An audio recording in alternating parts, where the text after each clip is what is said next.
I want to say thank you for being here tonight. Y'all could have been anywhere else. I say this all the time, but you decided to be here in church. And you may not believe this, but someone is watching you. And someone is seeing how you react and what you do. And your encouragement to somebody around you. Or your encouragement to people. Lisa's looking like, who is watching me? Your encouragement to somebody, and I want you to understand this is really important. And you have an impact in somebody's life, whether it's someone you know or someone you don't know. And it can have an impact for eternity. And I want you to realize the fact that you decided to come to church. I appreciate that. And so I say, thank you. That's it. It's real simple. If you pull up Hebrews chapter 10, verse 24 to 25. All right. Who wants, can I have a volunteer? Kim, come on up here. I do this because I want people to realize I'm not the only one that can read the Bible. There's other people that can read the Bible. You thought you were going to get something free? No, I thought I was just going to you were going to do the experiment or something. Oh, I am going to do an experiment later. You want to try? You got it. Right there. Can I just speak like this? I don't like microphones. I'll speak loud. And let us consider how to stir up one another to love and good works, not neglecting to meet together, as is the habit of some, but encouraging one another, and all the more as you see the day drawing near.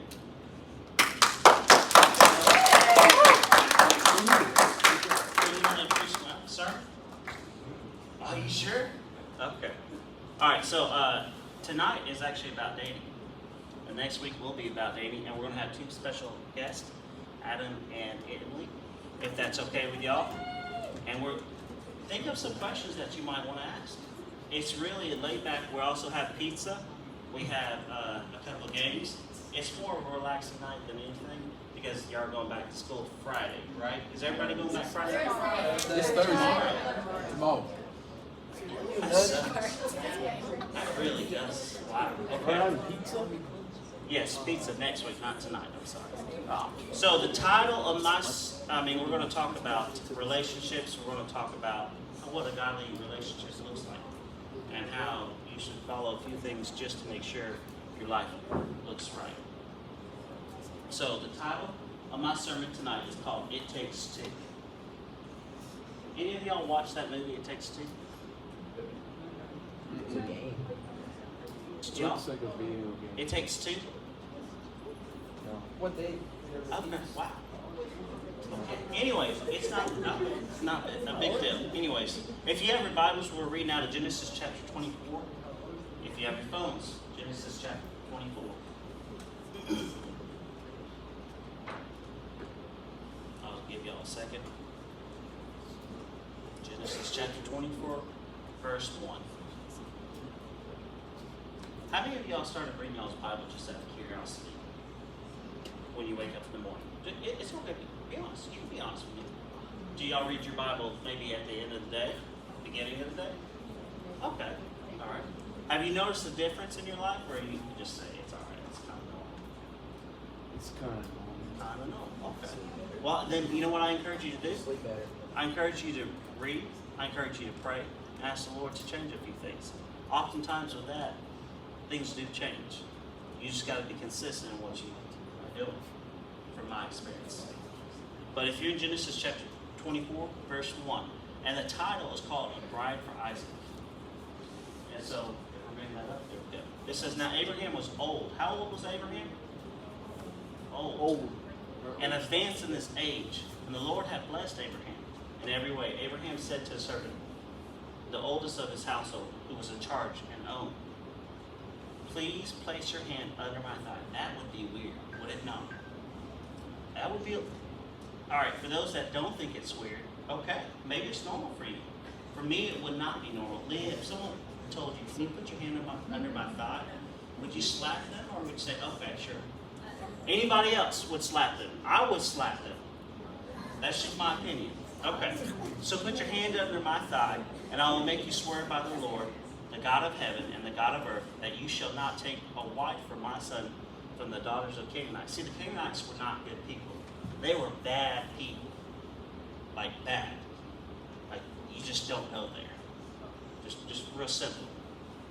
Among whom I live. And the bad part was he lived with him. That's even worse. Just bear with me. But you will go to my country and to my relatives and take a wife for my son Isaac. The servant said to him, suppose the woman is not willing. I ain't going to say nothing, but sometimes girls are not always willing. Neither are guys, sometimes not always willing. But just bear in mind. To come back to this land, or to follow me to this land. Should I take your son back to the land where he came? Then Abraham said to him, beware that you do not take my son back there. The Lord, the God of heaven, who took me from the Father's house and from the land of my birth, and who spoke to me, and who swore to me, saying, to your descendants I will give you this land. And he will send his angel ahead of you, and you will take a wife for my son from there. But if the woman is not willing to, he comes back again, to follow you, then you'll be free of this oath of mine. And only do not take my son back there. That's all he asked. So the servant placed his hand under the thigh of his master Abraham and swore to him concerning this matter. Can you pull up, how old was he? He was old. He was old. That's pretty rough. Like, that's awful when you start getting a double chin, but he had a few double chins. Old. Y'all know who that is, right? Mr. Krabs. Okay, thank you. Oh, see, I want to explain something. You can bring it back to the sermon title. So if we can just stay here. There we go. It's amazing to see that God still continued to use Abraham, even in his old age. You see, it's a powerful reminder that you're never too young or you're never too old. Oftentimes, I find that people think that once they reach a certain age, that the Lord's done using them, or even at young ages, myself coming up right now. But the Lord uses everybody, but you have to be willing. That's all. The Lord will do wonderful things in your life, but you got to be willing. And he was willing. So never let your age be excuse to believe that your season is useful or has passed away. Because God can still use anyone who's willing to say, here I am. That was Isaiah's response to God when he said, whom shall I send and who will go for us? It's free advice. That's just a little extra. Kind of like the whipped cream on top of the cake. You can take it or leave it, but I would highly suggest take it. Because you're never done being used by God. Show of hands, who wants to get married? Put your hand down. Everybody wants to get married. Oh, let me see. All right, we got one hand. Oh, okay. All hands raised. Do you know when we first came here, like, I think I had probably 5 people raising hands. So I realized not everybody wants to be a monk now or a nun, right? Right? I mean, so everybody wants to get married. Okay. It's real simple. See, the servant, he went, and he decided to be obedient to Abraham. And he took the 10 camels of his master, and he went out with a variety of good things to his master in his hands. So they set out and went to Mesopotamia, to the city of Nahor, and they made the camels kneel down outside the city by the well. This was a far and long journey. And when the evening, the time when the woman got up to draw water, and he said, Lord, my God, my master, Abraham, please grant me success today and show kindness to my master Abraham. Behold, I am standing by the springs, and the daughters of the men of the city are coming out to draw water. Now may it be the young woman to whom I say, please let down your jar so that I may drink. And when who answers, drink, and I will water your camels also. May she be the one who you appointed for your servant Isaac. And by this I will know that you showed kindness to your master. So, if you go to the next one. And it came about before he had finished speaking, that behold, Rebekah, who was born to Bethuel, the son of Milcah, the wife of Abraham's brother, Nahor, came out with her jar on her shoulder. The young woman was very beautiful, a virgin, no man had relations with her. She went down to the spring, filled her jar up, and came up. The servant ran out to meet her and said, please let me drink a little water for you, from your jar. And she said, drink, my lord. Then she quickly lowered her jar to her hand and gave a drink. Now when she had finished giving him a drink, she said, I will also draw water. Get this, he didn't ask her. She did it. She said, because, I mean, how many camels did he have? Just out of curiosity. 10. Camels drink a lot of water. It was a process for her, for the fact that she was willing to do this showed something in her character. So she said, I will also draw water for your camels until they have finished drinking.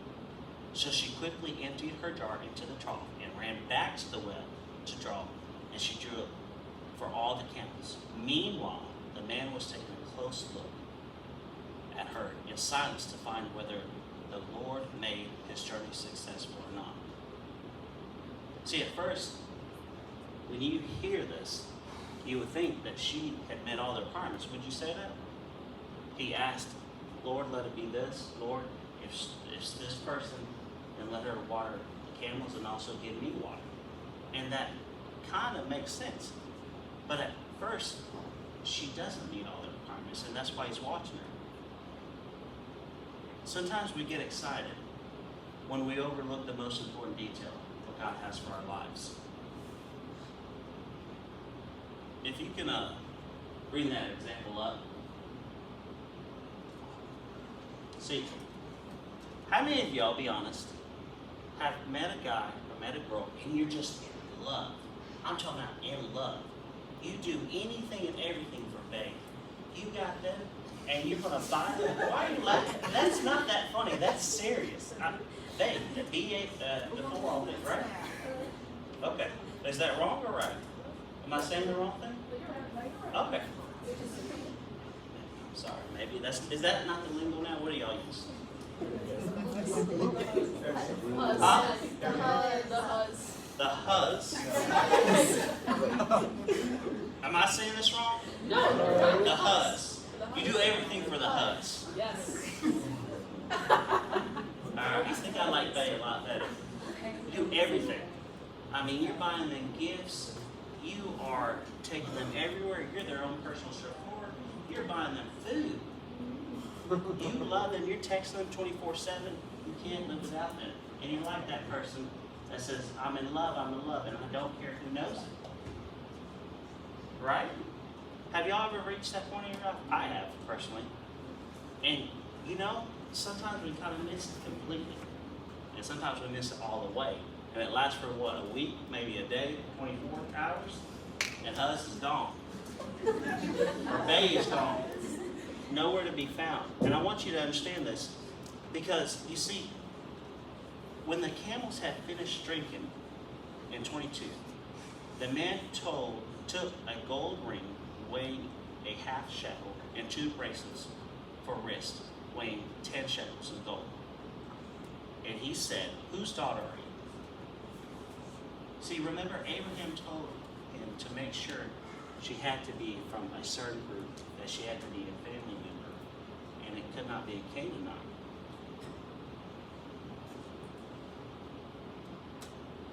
I am the daughter of Bethuel, Milcah's son, whom she bore to Nahor. And again she said to him, we have plenty of room, or both straw and feed, and room to stay overnight.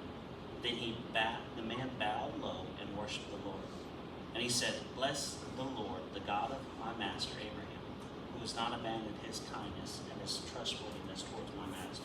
As for me, the Lord has guided me to the way to the house of my master's brothers. This is really important. And I've read a lot of scripture, there's a lot to take in, but it's pretty self-explanatory. He was told to go find a certain woman in a certain city that had a certain quality. And the master says, Lord, if this is what you want me to do, then this is what I need. And the Lord did that. But the servant had to make sure that it followed what the master had said. That's the same thing in your lives, for the people that you love. Too often we settle for meeting only part of the standard, and the convenience is it's close enough instead of it's good. Maybe it's all right, but somehow we make it work, because you know what? If we can make it work, then it's okay, because God's going to make it work. And as Christians, we're called to live by a certain standard, not our own. Being Christ-like means pursuing obedience in every area, not just some, not close enough, just because it's convenient. The thought process, if they come to church, and if they're breathing, they're the one. It says that you must be evenly yoked. So, I need a volunteer. Actually, I need 4 volunteers. I need 2 girls and 2 guys. And then I need another guy and another girl. So that's 3 girls and 3 guys. And I'm going to pick on you, so I suggest you raising your hand. Anybody? James? Okay, we got one. All right, lady. All right. Annalisa. All right, come on. I need 2 more guys and 1 more girl. I mean, Fred, come on. All right, come on. All right. Are you coming up? I need 1 more guy. 1 more guy. Come on, just 1 more guy. I'm going. This is going to break. No. Just wait. I need 1 more guy. Come on. Wait, Justin. Just wait. I'm going to pick y'all if y'all don't pick. Come on. Come on, Ken. Get up here. All right. Thank you. All right. Grab a chair, please. Cyrus, you put the chair right here. Thank you. Can you grab that other chair?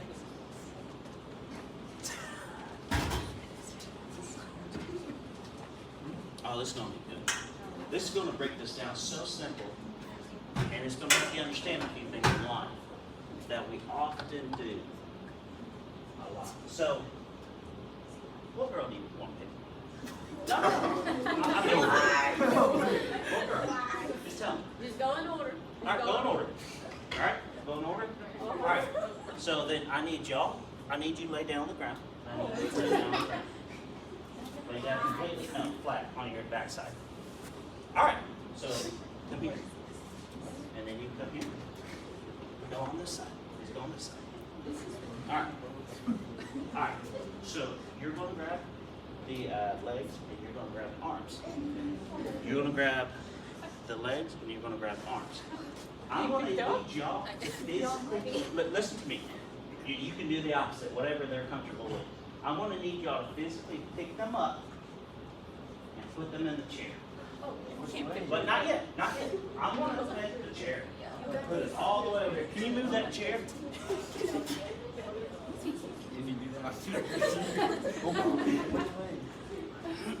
All right. You cannot drop them. You cannot hurt them. You have to pick them up in the chair gently. Don't drop them. Pick them up gently. All right. And they got to be lifted up. You can't drop them. I mean, you got to do it. Go ahead. Go ahead.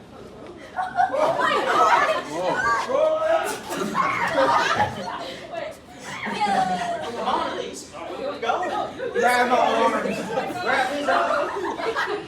Oh, no.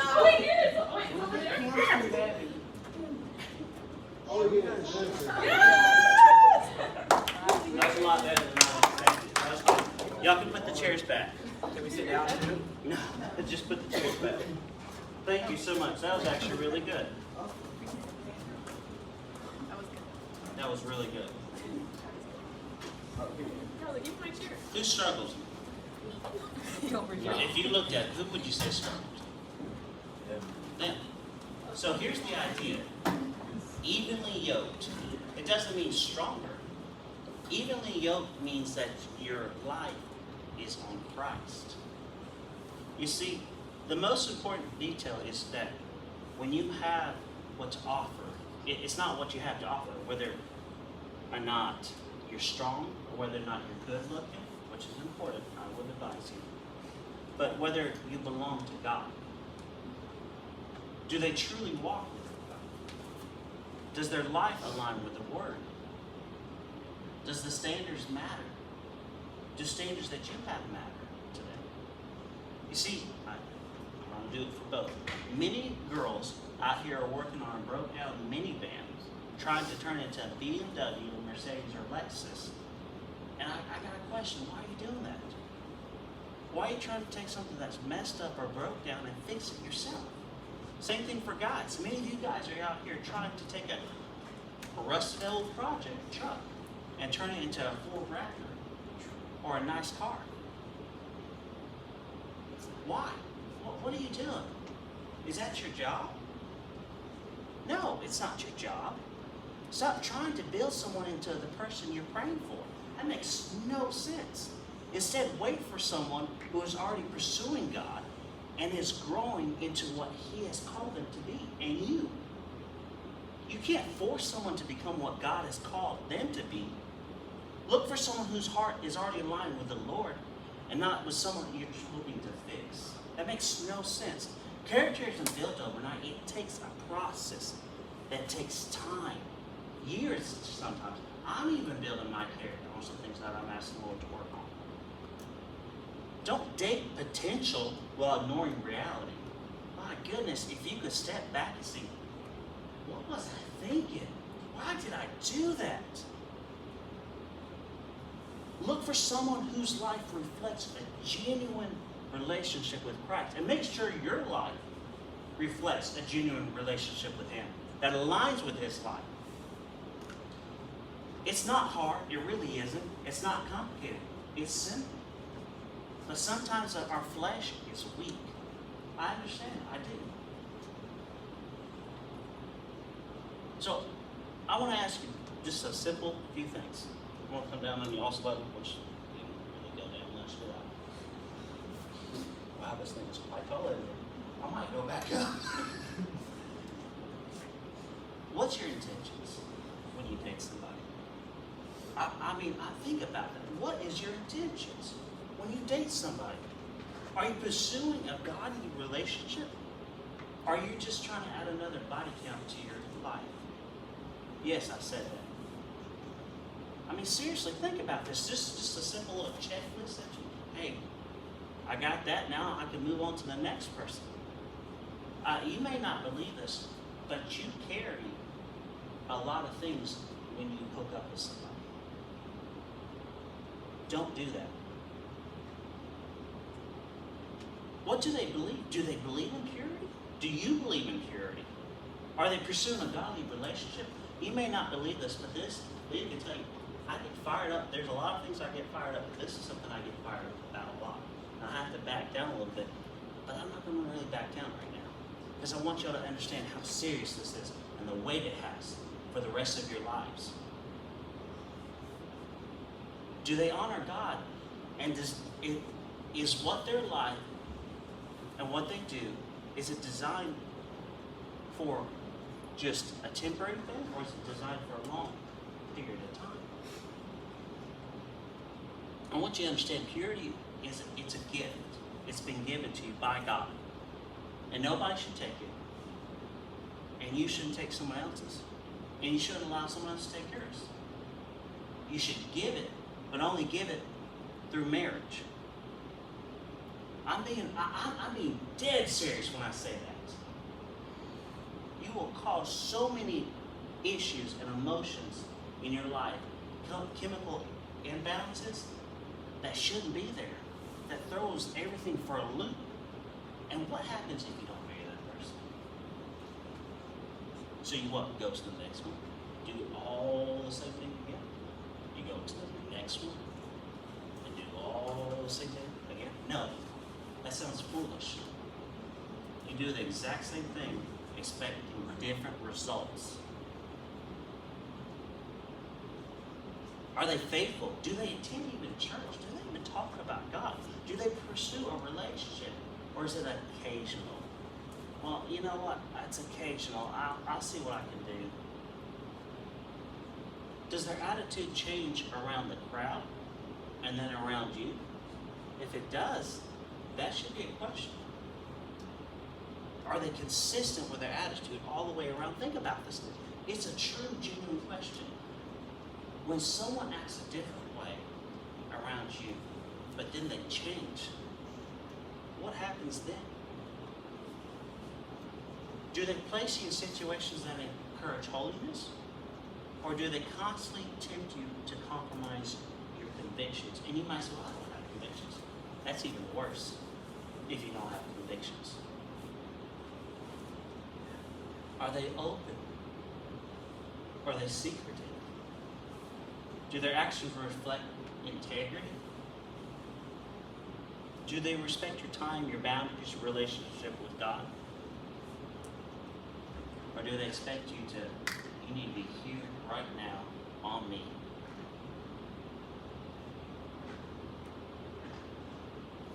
Are they intentionally pursuing for you the right way instead of the wrong way, hoping they can get something out of it?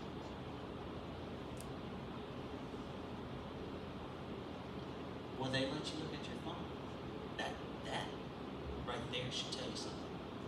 Will they let you pick up their phone and look at it? Or are they kind of, I'm being for real. That is really important.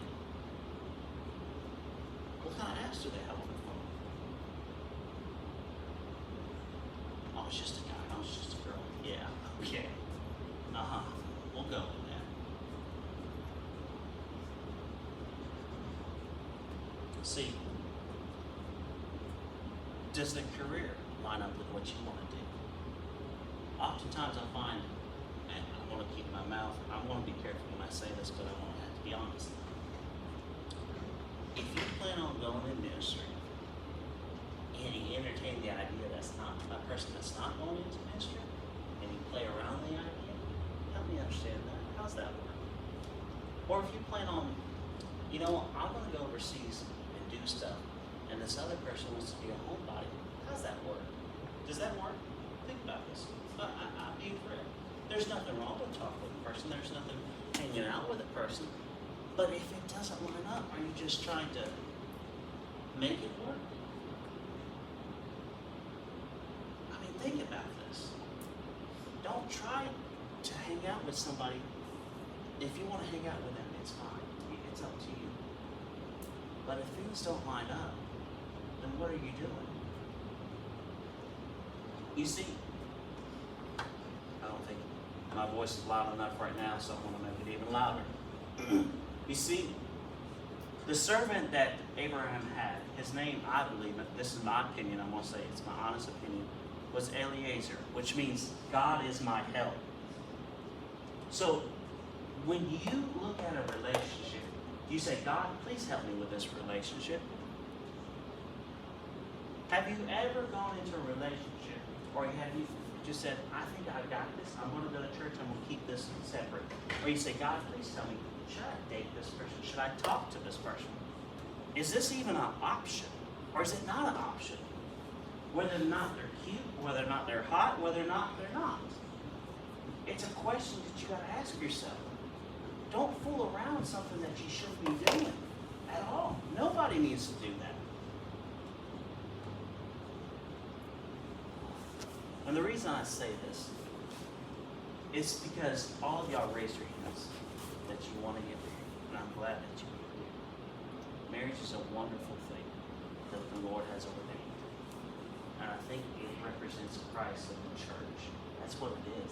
You may not believe this, but it is a representation. Marriage is of Christ in the church. Read it. Open your Bibles. You'll see it. And the reason I say this is because, see, in 62, he does it. And I'll read it right now. It says, and now Isaac had come back from the journey to, I'm not even going to try to pronounce that, for he was living in Negev. Isaac went out to meditate, to think. Sometimes when I get frustrated or I'm down, I have to go out and think. I have to sometimes walk. Trust me. If you're ever frustrated or there's things in life bothering you, go out and walk. It does a wonderful thing.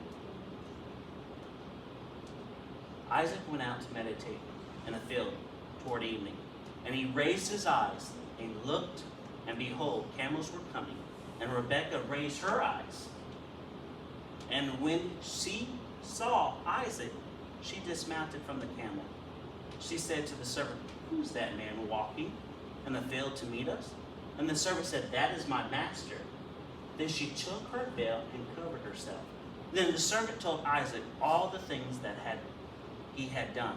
Then Isaac brought her into his mother's, Sarah's tent, and he took Rebekah, and she became his wife, and he loved her. So Isaac was comforted after his mother's death. There's nothing wrong with sex at all. But you know what's wrong with it? When it's outside of marriage. That's when it's shameful. That's when it doesn't line up with God's will for your life. You see, this is what it looks like to follow and obey God's will. It's a true love story that paints a picture for everyone to see. A story where the guy does get the girl gets the guy. Through his perfect time. It's simple but yet beautiful. It's a testimony reminding us that God's plans are always worth waiting. The kind of love that's not impossible because it did happen. This is a story that actually happened. The whole Bible actually happened. They're not fake stories. They're real stories that happen to people like you and I. When we doubt whether God can really write a story like this for us, why? We question His timing, His promises, whether He still works miracles in our relationships. Remember, God's faithful. We're not. He's the very reason you even draw breath in your lungs. He's the reason why the earth is tilted a certain way. Why it's from a certain point to the sun, and the moon is a certain point. Why it rotates a perfect order. God's in control. Oftentimes, I feel like we don't surrender everything. We surrender some things, but not everything, because we don't want God to have everything. We just want a few things. You see, if you walk in His obedience, this can be your story. This can be your life. And you know what? If you did mess up, it's okay. There's forgiveness. That's why Jesus died on the cross. There's forgiveness. But don't abuse it. Don't continue to live in sin when you know what's wrong. You see, His time's perfect. When you're faithfully running the race of life, the Lord performs a miracle that's worthy of all praise. He brings together what only He could orchestrate, reminding us His way is right and not ours. What seemed impossible becomes a testimony of His faithfulness and grace and unfailing love. When you trust and obey Him, He does wonderful things. It's difficult, I get that, and it's hard and it's challenging. I get that, and it's hard to be patient. It really is. I can tell you, I'm not a patient man. But through the years, and a lot of tears, and a lot of anger, and fists through walls, and a lot of stupid mistakes, and a lot of things that happened, the Lord has brought me a long way. When we trust Him and obey His will and refuse to give up, we discover that His plans are greater than ours. And He performs miracles that only He deserves the glory for. So, the simple thing, I don't know that. Learn to enjoy life where you're at. It's a process. It takes time. Do you just make a cake? Actually, you know what? Most of y'all probably never made a cake. How many of y'all made a cake in your life? Goodness gracious. Of all things, y'all made a cake. Okay. Do you just throw it together and it works? No, it doesn't. It takes time. Oh, y'all embarrassed me. Oh, y'all made a cake. That's impressive. Great. It takes time, and that's okay. It's okay if you're single. It's okay. You say, well, what about this person? They're posting pictures. Or you know, they're having sex. Hey, this person's really good looking, and I'd like to have a piece of that action. It's not how this works. You take things into your life, and it affects you for the rest of your life. Is God good? All the time. All the time? That's good. Why doubt Him? If most of y'all know, I grew up in an orphanage. About 4, almost 5 years of my life. Don't know why the Lord picked me. I oftentimes think that He shouldn't have picked me. I tell Leah, and I'll tell other people. Because there's other kids that needed to be picked. And I have to trust that He did it. And maybe it's to be here tonight to tell you that the Lord has something for your life. And He's got a purpose for your life. And so during that process of life, there will be a moment where you run your race and you will meet, not her, you will meet somebody. And it'll be perfect. Not everything will be perfect, but it will be perfect. Don't give up things that you shouldn't be giving up. Don't be doing things that you shouldn't be doing. Don't be caught in positions that you shouldn't be. I know that's hard and challenging, but like I said, you can do it with the Lord's help. Save yourself for marriage, or save what you have for marriage. Marriage is a beautiful thing, and it's ordained by God. Adam and Emily can tell you that. Is it not? Don't find yourself in those positions, and the more, I'll be honest, the more you do something like that, the less likely you have a chance to get a divorce, to lead you down roads that you shouldn't go, to have kids out of wedlock, to be married and then divorced and then married again. I'm not trying to point out anybody. I'm just explaining that that's sometimes the repercussions of when you decide to participate in sin. That's it. I'm sorry. I'm not trying to bash you. I'm just simply trying to give you, hey, if you just take the simple thing and trust God, He will do wonderful things. That's it. Please, I'm really not trying to bash anybody. I just want you to think, God's got a wonderful life for you. That's all. Just wonderful things for you. It's whether or not you want to walk into it. It's whether or not you want to trust Him. I would suggest trusting Him. I've seen Him come through in wonderful ways.